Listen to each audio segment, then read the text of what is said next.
I'm Matt Nelson with Peachtree Rose Marketing, representing San Antonio podcasting, and today we get to talk to Stephanie Reyes, President and CEO of the Real Estate Council of San Antonio. Stephanie is a former broadcast professional turned policy powerhouse, and she has spent the last 4 years rebranding one of the city's most influential organizations. She's the voice behind the Breaking Ground SA podcast, along with co-host Rob Killen, and she's the connective tissue behind some of the massive developments shaping our city skyline and the people who call this city home. I didn't want to lead with politics because I wanted everyone to know the tone of this podcast was to really highlight what the industry is doing. What our industry is doing is, not only is it really cool, but all of these people are so smart, so passionate about building San Antonio. And everyone thinks developers are old greedy developers. They're community builders, and they care about people. What's like one building that you would point out to him?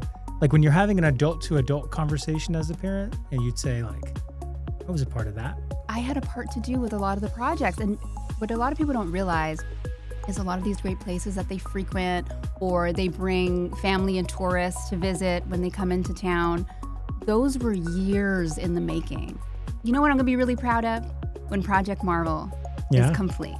So the possibility of the Spurs leaving would have been catastrophic to this community.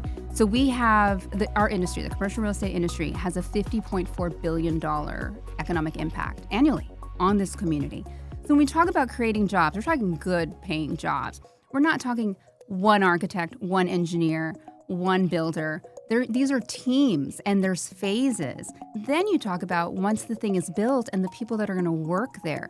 This is an economic engine. A lot's changed in media from your broadcasting days earlier on to now, representing San Antonio podcasting as a platform. We'll be touching base with fellow podcasters in the space, in the area. One of the things that I've noticed is a lot more trust and authenticity granted to people behind the mic and the camera at the local level than traditional media. What are your thoughts on that with someone with your background who's now leaning hardcore into podcasting? I love that. And I'm leaning into it. 4 years now with RECSA, right? Yeah, a little over 4 years. President and CEO. Yes.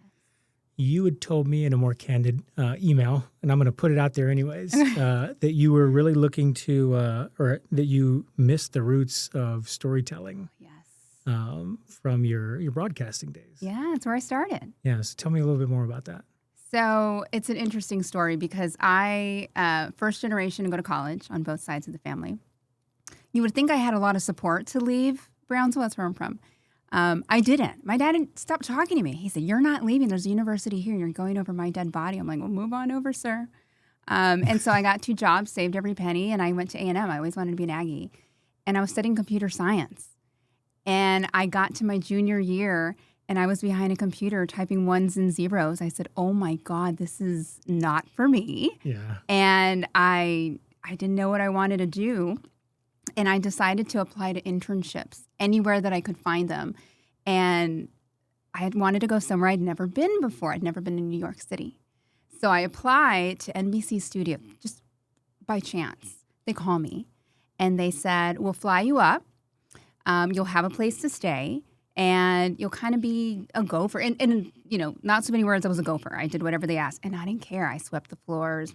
I put out food. Whatever you needed in the NBC studio, I did it. One time, I even gave a tour. If you go visit NBC Studios, you get to tour the building, and they didn't have anybody to do it that day, so they asked if I wanted to. I made up every bit of that tour. But it was so much fun, and I said, you know what? And I would watch how they would produce the shows. So I said, I think I want to pursue communications, and so I just changed gears. And at the time, my boyfriend, now husband, was still living in Brownsville. So I went down for the summer back to the Valley, and I got an internship with it was News 4, and I got a job 2 weeks into that internship. The news producer came in, or the news director came in, and she says, "You're doing a great job." I wasn't even getting paid. It was a free internship. And she says, "You're doing a really great job. Would you like to come on board permanently?" And I'm in my senior year. And remember, my dad didn't want me to go to A&M. He wanted me to go to the local university. Mm-hmm. So now I'm sitting there my junior year, and I get offered a permanent job in broadcasting at this news station. And I said, I'm going to take it. And I transferred to the local university that my dad told me to go to in the first place. So I always joke that my first degree, it's an Aggie education with a UT Brownsville diploma. But I was there as a news producer and a reporter, but I would go in at midnight and produce the morning show. And then I always wanted to be a reporter. So any opportunity that I had, I'd say, I'd take the story. I'll take the story. So here I am going in at midnight every night, getting out at 9:30, going to class, coming back, going to bed, and just rewind, right, every single day. And if there was a news story, there were days I just didn't go to sleep. It was just, but I was young. Who cared? I was hungry. Yeah. But then, get married, I get pregnant with my son, and it got tough. It got tough, and I realized that it was going to be a lifestyle change, and I wanted to have a family, and I wanted to be there for kid drop-off and kid pickup, and that's just not the lifestyle of news. So by that time, I was getting a master's degree in public administration, and I got a position as an events planner in the Muscular Dystrophy Association. And I got in, and a month later, the executive director leaves. And they said, do you want the job? You're getting a master's in public administration. Do you want a go at it? And I said, yes.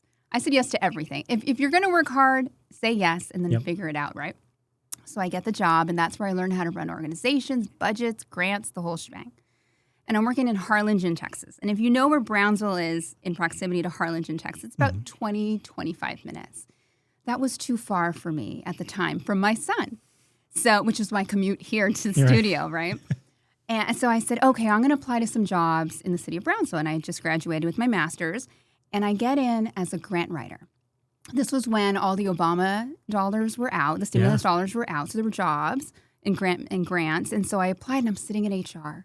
Now, always remember this story. I'm sitting at HR, and I'm signing all the paperwork, and she said, this is a 2-year gig.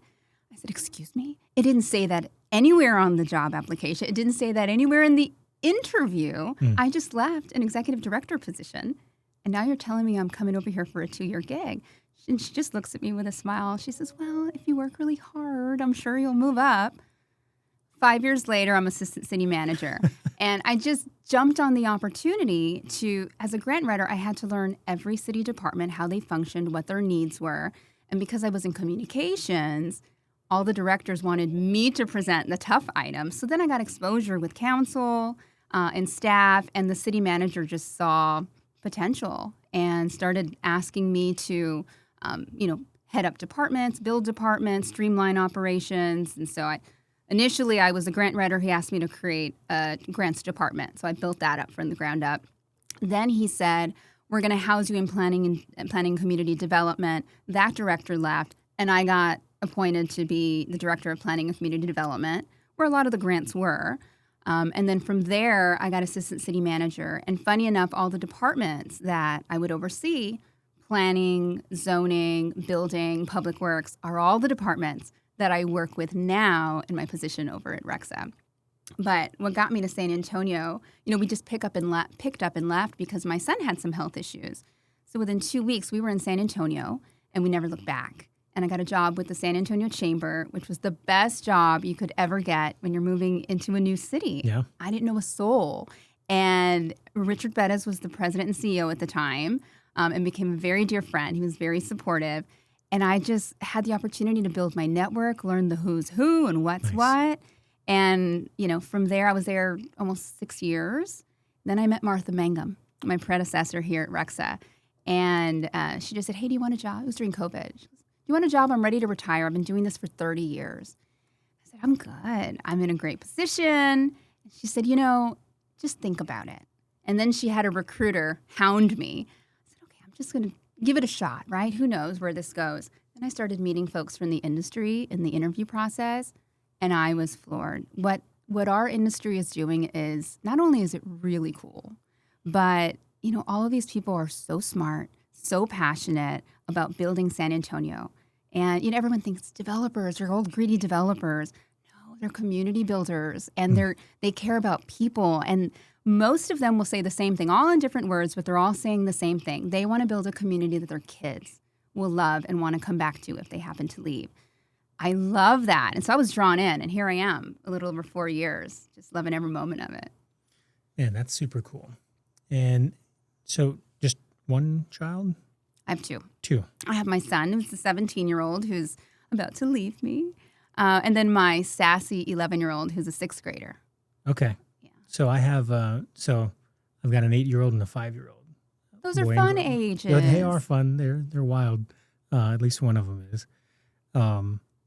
One question I have, especially because you're about to have an adult on your hands, right? As he leaves, when he comes back and he's with you and he's downtown and stuff and you're driving around, like what's like one building that you would point out to him? Like when you're having an adult to adult conversation as a parent and you'd say like, I was a part of that. Like, in San Antonio, what would that look like? Well, I do that all the time. That's the best part of the job. Because I have, even if it's like a sliver, I had a part to do with a lot of the projects. And what a lot of people don't realize is a lot of these great places that they frequent or they bring family and tourists to visit when they come into town, those were years in the making. Years. And a lot of barriers existed in the process of getting them off the ground, everything from the zoning to the financing and then, supply chain issues and workforce issues and trying to get the things built. So when you see them, a lot of them are years in the making. And to be able to point to it and say, I had a piece to do with that. I'm really proud of that. The one that I'm most proud of, maybe, there's a lot of downtown stuff, you know? And a lot of them that you may not think, what I'm going to be really proud of? When Project Marvel is complete. Because we had a lot to do with that already. And we're going to stay involved. And it's a transformational project, a generational opportunity. And that one I'm going to be proud of because we were in it from the beginning. And we're going to be in it until the end. We've had, in this studio, we film with Eddie Alderete with Beyond the Bite podcast. And it's funny, the run up to Propositions A and B, there was a lot of content filmed around Project Marvel. What are your talking points on that? I mean, now it's going, in my opinion, the right direction, but what are your thoughts? It is going in the right direction. Maybe a little slower than it should be, but we were very, very supportive of this. Again, generational opportunity. When you think San Antonio now, and I'll meet with people that are, from out of country, and yes, we have the Alamo. Nobody else in the world has the Alamo. But you know what they think of now when they think San Antonio? The Spurs. So the possibility of the Spurs leaving would have been catastrophic to this community. But, we talk about the development that's going to come around that is going to transform that area of town. The number of jobs that are going to go into building all of that is tremendous. So we have our industry, the commercial real estate industry, has a $50.4 billion economic impact annually on this community. So when we talk about creating jobs, we're talking good paying jobs. We're not talking one architect, one engineer, one builder. These are teams and there's phases. Then you talk about once the thing is built and the people that are going to work there. This is an economic engine. So yeah, I'm really proud of that. And I think we're going in the right direction. And I hope everybody is supportive of what's left to be done. Yeah. I'm Matt Nelson, the owner and founder of Peachtree Rose Marketing here in San Antonio, Texas, and I'm a podcast studio owner. Along with other podcast studio owners, local podcast hosts, and subject matter expert guests in the podcasting field, I'm working in building the brand San Antonio Podcasting. Come join me at sanantoniopodcasting.com to learn a little bit more about this ecosystem we're using to elevate the voices in the Alamo City. Podcasting is one of the best ways to reach local audiences, whether or not you're a brand, business, or a personality. If you're a podcast host, if you're a subject matter expert guest who wants to be on more podcasts, if you would like to sponsor local podcasts, or if you're a podcast host who's looking to network with other podcast studios and elevated spaces, visit sanantoniopodcasting.com to learn a little bit more.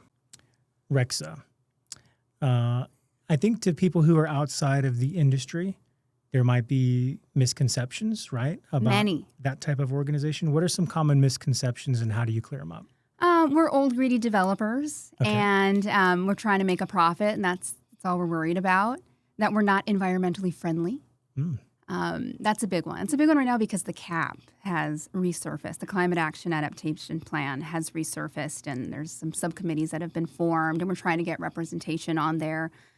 The reality of this and our mission is to promote responsible, affordable, and sustainable policies for commercial development. So we too care about the environment. At the end of the day, the most important thing to us is affordability, right? So when we're sitting with policymakers and regulatory agencies and they have these great ideas on new policies, our role is as technical experts to sit at the table and say, we love your idea, but I want you to consider these cost implications. I want you to consider how long something like this is going to take to get off the ground. And when something is delayed or takes this long, the prices of construction go up. Right now we have a workforce issue. So let's try to be reasonable and let's have common sense solutions. Let us help you make this work for the greater good of the community.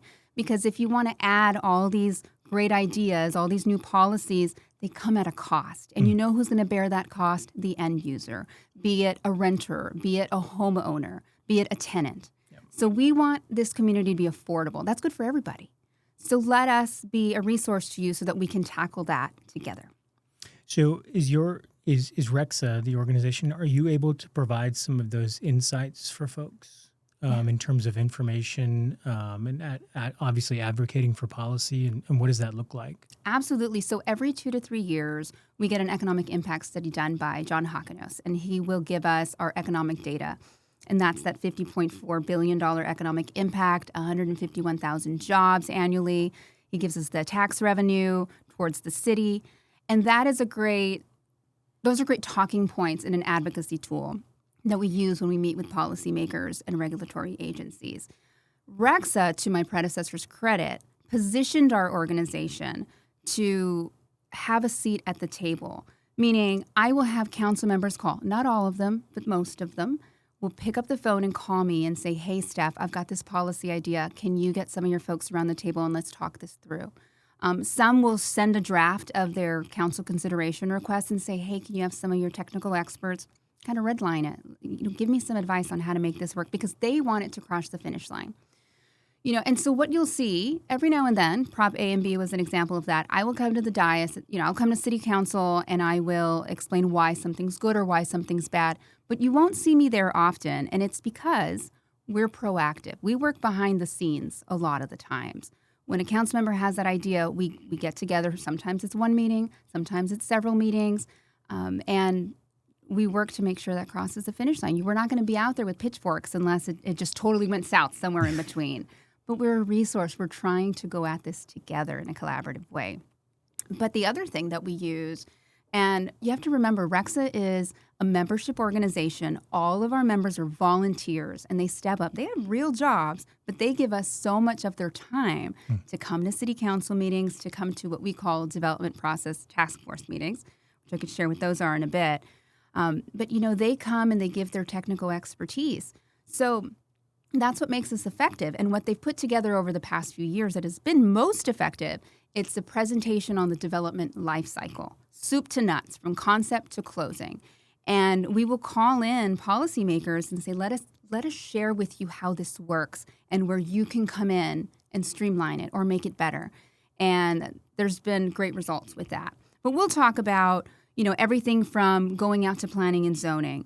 There's a part of planning and zoning where you have to go out into the community and you have to get buy-in from the community if you're going to get something rezoned, right? Well, at that point in the process, the design's not complete, right? Because there's dollars that go into those different phases, and developers are taking a huge risk at going at a project like this. So they're very mindful about when they invest and how much they invest. And so it's difficult when you go to a community and say, we've got this fantastic project, but we don't have much to show you yet. So there's the components there is educating folks. But there's planning and zoning, and then you go to how many people are involved, at what stage, how much investment has gone into the project at what stage. And it's very eye-opening for the regulatory agencies, especially when we get to the permitting process, where we say, look, every day that you're delayed adds cost to the project. Every day you don't, come and approve this design or issue our permits or come and get the inspector out here to let us know that we're doing what we're supposed to be doing correctly. The interest on construction loan is like throwing money out the window every day, right? The longer it takes to get these things done. And what does that mean? That means the end user is going to bear that cost. So that presentation is really eye-opening and our biggest, most effective advocacy tool. We just met this morning with a new board of trustee, Dr. Erica Gonzalez, and already putting a date on the books to give her that presentation. We did the same thing with all 3 of the new SAWS board members. And again, very eye-opening because they see, where they fit in and how they can streamline this process for the greater good of everybody else. Can you, switching gears a little bit, Sure. You strike me as a systems thinker based on the sheer breadth and depth of stuff that you deal with, while you deal primarily with commercial real estate development opportunities. I think some folks in the residential real estate investment realm may not know, folks who are just getting their feet wet in residential real estate investing, they may not necessarily understand like one thing leads to another sometimes, and what to pay attention to.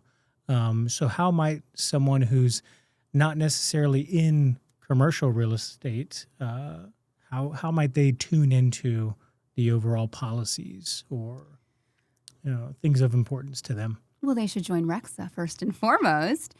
So we do have some residential developers, but what we mean by, some of our members, they're doing the big stuff, right? They're doing the thousands of homes, the big communities.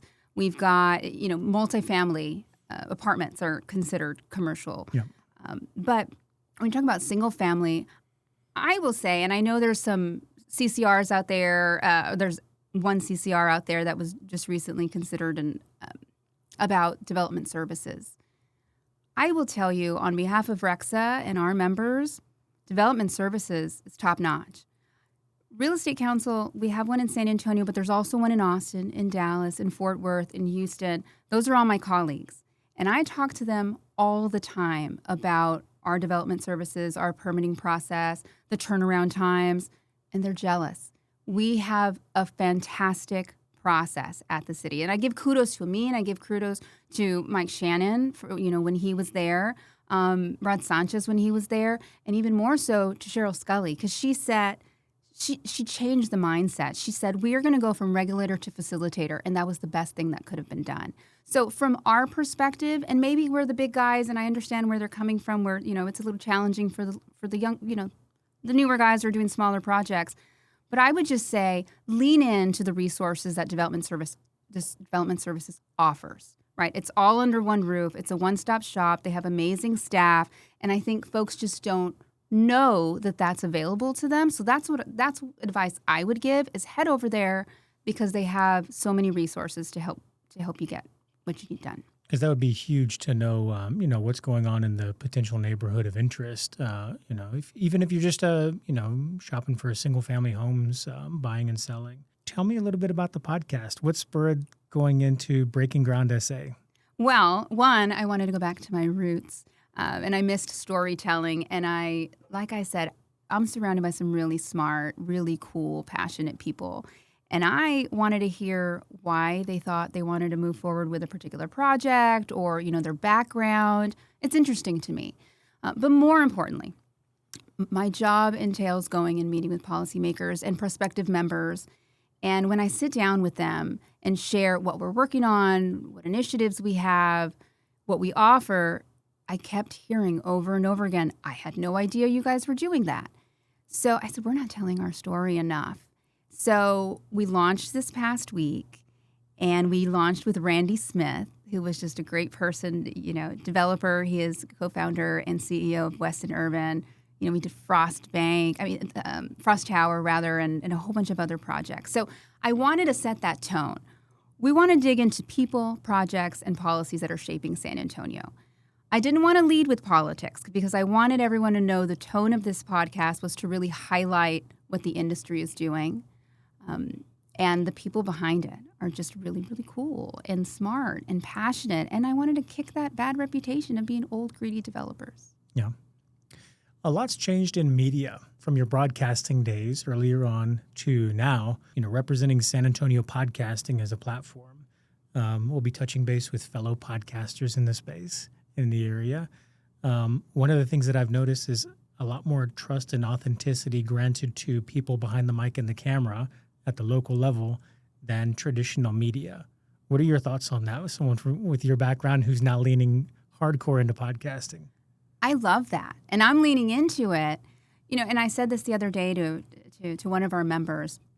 I said, look, I have been in government affairs for a long time. I've been in media. I've moderated panels. I've been guest speakers. And it's often me, very polished. I'm going to, when I'm doing an interview or moderating discussion, they're very polished questions. This podcast is very different tone. We're letting our hair down. I'm asking the questions the way the average Joe, our San Antonio resident, would ask them. Why are you doing this? I'm not trying to be diplomatic always. Mm-hmm. It's the tone of our podcast is we're sitting on the couch, we're having we're not having cocktails. Maybe we are. But, it's a happy hour vibe. Tell me what you think about this. Let's talk about happenings around San Antonio. It's a candid, fun, energetic, conversational podcast. And that's how I want it to be. So they get two sides of Stephanie. They get two sides of Rob Killen, my co-host. There's the polished side. I'm in a meeting and we're really talking shop and we're trying to move the needle. And then there's this side where we're just talking about what's going on around town and why it's so cool and why people should be interested. And then, by the time this comes out, you will have a few episodes in the hopper already.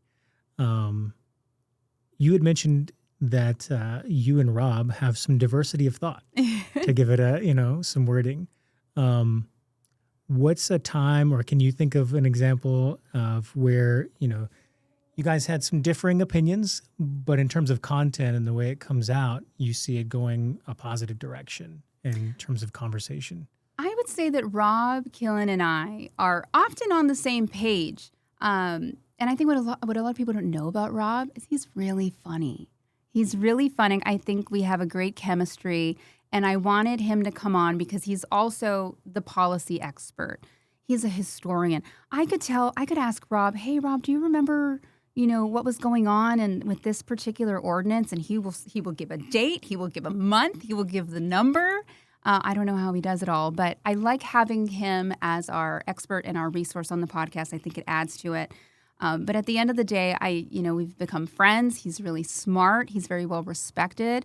And I think it gives a little extra to the podcast. But I want people to see the other side of Rob that I see all the time. Because he represents us as a real estate counsel. So he's he's not only our legal counsel, but he's our government affairs expert. And so everybody knows Rob Killen. So I had to have him on the podcast. Very nice. Good choice. Do y'all have history of working together before the podcast? And what's that look like? Yeah, Rob is, I don't know where he finds the time, but he is involved in so many organizations. And so I had met Rob back in my Chamber of Commerce days when I was over at the Greater Chamber. And, he's represented RECSA for a very long time. So when I met Martha Mangum, I met her representing RECSA with the Business Coalition. So the Business Coalition is we meet once a month, and it's all the chambers and associations, all the heads, and we meet and we talk policy and we unite and join forces when needed. And so I would go on behalf of the organization, and that's where I met Rob initially. But just being in the same government affairs circles and often having to unite on any policy, that's where I met him. But coming over as president and CEO of RECSA, that's where we got really close, and I really lean on him. I depend on him for a lot of what we do. He's great at what he does, and he's a lot of fun. Very cool. What led up to the podcast, and what were the challenges of starting it that you didn't foresee? Well, it's funny because when I got hired a little over 4 years ago, the one big thing that I asked for before I came on board was I wanted a strategic plan. I don't think the Real Estate Council had one. And if they had, it'd been a very long time. And, when they hired me, they said it wasn't broken. That was the best part about taking this job. Martha Mangum had done a fantastic job in building it and turning it into what it was. So my job was to elevate it. And that sounded like a lot of fun. So I said, let's do a strategic plan. Let's take stock of what's been done. It's been 30 years. And one of the strategic decisions that came out of there was to diversify our membership and appeal to younger, newer members. So I said, okay, well, let's do that. So we have to diversify how we communicate outward. And I've wanted to do a podcast for a while now. I just wanted to get all of our ducks in a row and kind of build trust and tackle some of the bigger issues first. So I felt like this year was a great time to gear up because we are celebrating our 35th anniversary as an organization next year. So let's start telling our story to lead up to that. And, I haven't had one person, and more importantly, my entire board is extremely supportive of it, but I haven't had one person who has said, oh, I don't know about that. On the contrary, I've had a lot of support and excitement around it. IBC Bank invested in our studio, which was great. And I didn't have to ask. I didn't have to beg. I brought up the idea. I said, hey, what do you think about investing in our studio? Without question, sent a check. Let's and it's go. a beautiful studio. I love it. It comes out really nice on the camera. I love it. Yes. Yeah. I like this studio. We were going for a laid back vibe. Yeah. And it changed a bit. At first, I wanted a loungy vibe, and it's evolved, but I really like it. We're still, figuring out the kinks of who sits where in the mic, but it will evolve over time and get better over time. Yeah.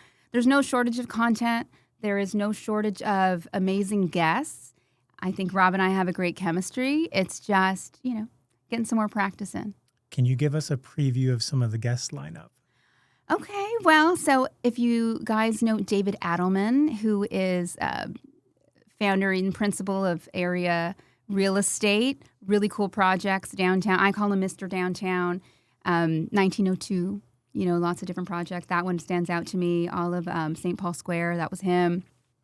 We have him coming out. We just recorded with Mayor Ron Nirenberg. Mayor Jones has agreed to come on our podcast soon. And that's a tough one to get. Yeah, I'm excited to have her on. When I pitched it to her a while back, I said, Mayor, I think you're a little misunderstood. So I'd like to dig in, get to know you. I want to scratch the surface and try to figure out how she thinks. If she does well, we all do well. Mm-hmm. So I'm excited to have her come on when she does. I'm sure I'm going to have a lot of folks submit some comments and some questions to bring forward to her. That's one thing that I put out right before we bring on a new guest is I ask everyone, is there something that's just burning you want us to ask her? Happy to do it. So I don't think there's going to be a shortage of questions for Mayor Jones when she comes on. Yeah, I think that'll be a lot of good content. I think there's been a lot of content made about Mayor Jones in general, and I think it's very amicable approach to open it up to somebody, to allow them to speak a little bit. So I appreciate that. A lot of San Antonio in your background. I've had a lot of people in the studio who have put out content about Austin, speaking of, and framing kind of an insecurity between Austin and San Antonio. What are your thoughts on big policy talks or themes about Austin being a competitor versus kind of the mega Texas region? What are your thoughts about Austin and San Antonio? Well, I think Austin is Austin. I think there's no place like San Antonio. I chose to come to San Antonio. There's a lot of people who grew up here and they love it. I chose to come here. I don't think I'm ever going anywhere else. I love the city so much. I hope that my kids come back. But, I hear this argument all the time. I talked about it on our podcast the other day. We're not trying to be Austin. San Antonio is authentically San Antonio, and we have so much to offer. I think economically, as a region, we're better off, right? When we talk about bringing in really big business, like international business, when they're looking at us, they are looking at us as a region. In fact, they're looking at South Texas all the way down to the valley. That's a great thing. Let's embrace that. But I don't see Austin as a competitor. I think San Antonio is who we are. We have culture. We're unique. I think the way we operate, the way we work together makes us unique. So, no, I'm not worried about Austin. Yeah. Austin can be Austin. Very nice. And that's, one of the reasons we started the San Antonio podcasting brand was to elevate beyond just one studio. We're working with other studios, other marketers, other hosts, sponsors, businesses, trying to build together because I think there's a lot of building in silos. Can you speak from the commercial development side and some of your experiences of some of the best projects that you've worked with or seen where people, instead of kind of building, in silos have worked really well in a collaborative effort to get to an end result. Yeah, I think folks would be surprised that a lot of our industry leaders are all friends. They're not competing with each other. Like I said, they're all in it for the same reason, to make San Antonio better. And they go at, sometimes when we have to approach policy, they unite. Industry folks unite. I think the Pearl, downtown, all the baseball stadium, all of that, those are anchors, right? They're kind of bookends. If you think Project Marvel and then you think the baseball stadium right down Broadway and the Pearl, all of that is transformational. So they all talk to each other. They're all trying to contribute their part to make that section of San Antonio great. But a lot of those developers are working with developers who have, done La Cantera and the Rim or West San Antonio. It's a very small, tight-knit community. So, nobody's competing with each other per se. We're all in it for the same good. So in 2026, what is, in your opinion, one big wild card that could either fast track or derail San Antonio in the next 18 months or so? That's a tough. I want to say, Project Marvel is kind of the hot one, right? Where we go with that, there, a bond is part of that. You've heard the mayor say we want to take that to the voter. That's, unprecedented. That may delay. There's just a lot of unanswered questions. This is the thing that I will say, and I'm trying to be diplomatic here. I think our city council needs to work a little better together and get on the same page. We have a lot of challenges before us. We've got rate increases from both CPS and SAWS. There's just a lot on the table right now, and if council works together, I think that we could go in the right direction. So in my mind, the priority needs to be them working together, communicating, supporting each other. I think that's going to be the most important thing to see anything through over the next 18 months. What does it look like to you in terms of working together on something at the local policymaker level? Well, I think I'm old school, right? And having worked on the city side, you need to talk to each other and, go and visit each other in your offices. And what are you working on? What's important to you? How can I help you out? Build consensus. I think it needs to start there. It's not too late. I think the mayor has the role in doing that. And hopefully she's going in that direction, as slow as it may be. But I think there's still time to turn everything around. And it's really just understanding each other and what their priorities are and being helpful and supportive. Could you define, speaking of RECSA, can you define what a member looks like, the typical and the atypical? Ooh, it's all over the place. Yeah. So our membership's comprised of developers, builders, architects, engineers, lenders, brokers, and the value, RECSA's value, it differs for each of those. But we all have one mission, is we want affordable, responsible, and sustainable policy for commercial real estate developer. We vary in age. So we've got new young professionals coming in straight out of college who have entered the industry and are excited and, bright-eyed and bushy-tailed to do great things. And then we have members who were the founding fathers of the Real Estate Council who are still very much engaged, some well into their 80s. So I have to communicate what we do in a diverse way. Yeah. Some still like to hear about what we're doing with a paper newsletter that I put in the mail. Others are going to be listening and watching the podcast. Yeah. So I need everyone. Those are the technical experts. That's what sets us apart from other organizations and associations. It's funny because I had one of my members tell me yesterday, he says, you know what RECSA is? If a chamber and a trade association had a baby, that's what RECSA is. I said, that's great. I'm going to use that. But it's true. So, we have diverse membership. Those are the technical experts that I bring to the table. Without them, we would not be effective in our advocacy. And I like the differing views. I like the different perspectives from younger, new up-and-comers and from those that have been in the game for a really long time. things have changed. Things have evolved. The way that you developed, the way the market looked, it ebbs and flows. So I love being able to lean on, our legacy folks to say, look, we've been here before, right? We're going to get through this hump. And they're great, and they're very supportive. And I think they appreciate, because I still engage with them very often, they appreciate how the organization has evolved. And I know initially when you kind of started out the podcast, it was part of member retention. Yes. Right? And then it kind of evolved from there. Who's your target audience for the podcast now and in the future? I think my target audience is the younger, new, up-and-coming industry leaders. RECSA has, I don't know if I shared this, but RECSA has a leadership development program. And a lot of the chambers have amazing leadership development programs. I love ours because it's a little unique. We are pretty selective. It's for industry folks that are 40 and under. It's a class of 30. They meet once a month, and they learn about the industry. They learn about the intersection between policy and industry. They'll meet from industry and policy makers. But the cool part is that we pair them, where they're put in groups, and we try to diversify who's in that group. So like any old development deal, you have a lender, you have a developer, you have an engineer, you've got key folks, different industry sectors who all play a part in getting that project off the ground. So we put them in groups.